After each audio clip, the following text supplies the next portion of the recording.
Very pleased that David Kilgour is able to join us this evening. First, for his observations, as his travel schedule regularly takes him to so many different corners of the globe and keeps him to be incredibly busy as well. Secondly, because of his combined political and commentary experience. Originally elected in 1979 and serving in the House of Commons until 2006, the details of his 27 years of political experience are far too lengthy to mention right here. However, if there's a committee in the House that he hasn't served on, I'm not sure what it would be. He's an author or contributor to at least 6 books, numerous articles.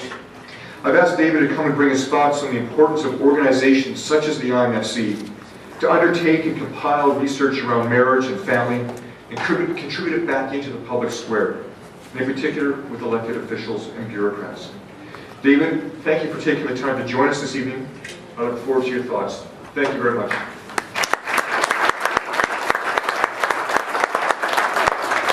Happy anniversary, everybody. Mes commentaires se font en anglais. Malheureusement, désolé, mes chers amis, mais je vais parler en anglais comme la plupart des autres invités. Yes, I'm glad you mentioned, Dave, what the topic was, because after what we just heard, my topic is pretty dull, wouldn't you say? And I wouldn't want to compete with, and I did read your first issue of your book, actually. I was very moved by it. Okay, so I'm to talk about why good research for NGOs to provide legislators and other policymakers with responsible options. Poor public policy often results from inadequate, bad, or sometimes no substantive research. All the Albertans in the room will know that probably the best example of that was the National Energy Program in 1980. I was going to mention the Public Servants Disclosure Protection Act of 2005 as a second example, but I won't get into that because that's off the topic. In the field of marriage and family, research is often contested and political, so the work of this organization, Institute, is all the more important today, right? One of the first things persons involved in policy making learn is that there's research to support virtually any point of view. Sometimes it seems to be the more counterintuitive it is, the more strongly people hold to the accuracy of their data. Remember, you always hear about data? I'm going to cut this because I don't want to get thrown off the stage by karate, which I was warned about. There isn't a stage by just...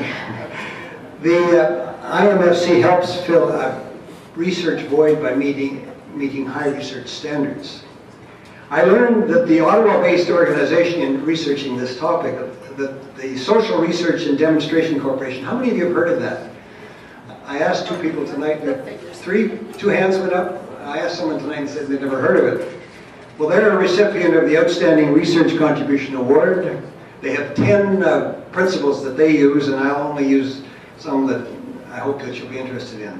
One, and the most important, is respect for human dignity. This principle aspires to protecting the multiple and interdependent interests of the person, from bodily to psychological to cultural integrity. The next one, which is key, is respect for truth. It requires that data be accurately gathered, recorded, and preserved, and the results of research be reported fairly and honestly.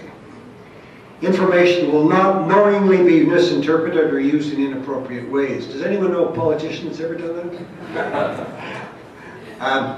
Third, respect for consent. It translates into a requirement for free and informed consent on the part of all participants in research, including the right to withdraw from research without penalty. Why can't the Speaker of the House get a seat in this place? Will somebody give up their seat for the Speaker? What? I've been sitting all day. Okay, all right. Okay. Another one is respect for vulnerable persons whose diminished competence or decision-making capacity makes them vulnerable. Children in broken homes or of broken homes are often vulnerable, among the most vulnerable Canadians. I will skip the next page. Respect for the interests of the wider society. No research should be undertaken that is predisposed towards a particular outcome.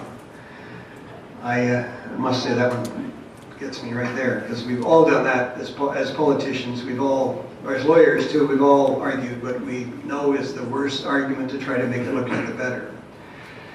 Okay, how am I doing for time? Finally, respect for high standards of evidence. The analysis of all research data is guided by commitments to raise the standards of evidence that are used in assessing social policies and programs. This commitment implies the use of the best available technology, methodology, or practice appropriate to each research project. Now here, ladies and gentlemen, I was going to say something about the long census form. And I guess you would all argue that that's really not on topic. And if anyone is really interested in what I was going to say, will be up on my website probably tonight or tomorrow morning. So I will pass off that, which gets me to the conclusion, which is that, perhaps not surprisingly, is that accurate research by NGOs like the IMFC is terribly important to better policy making on family and marriage, which are deeply important. It's a deeply important field. Thank you, Essie.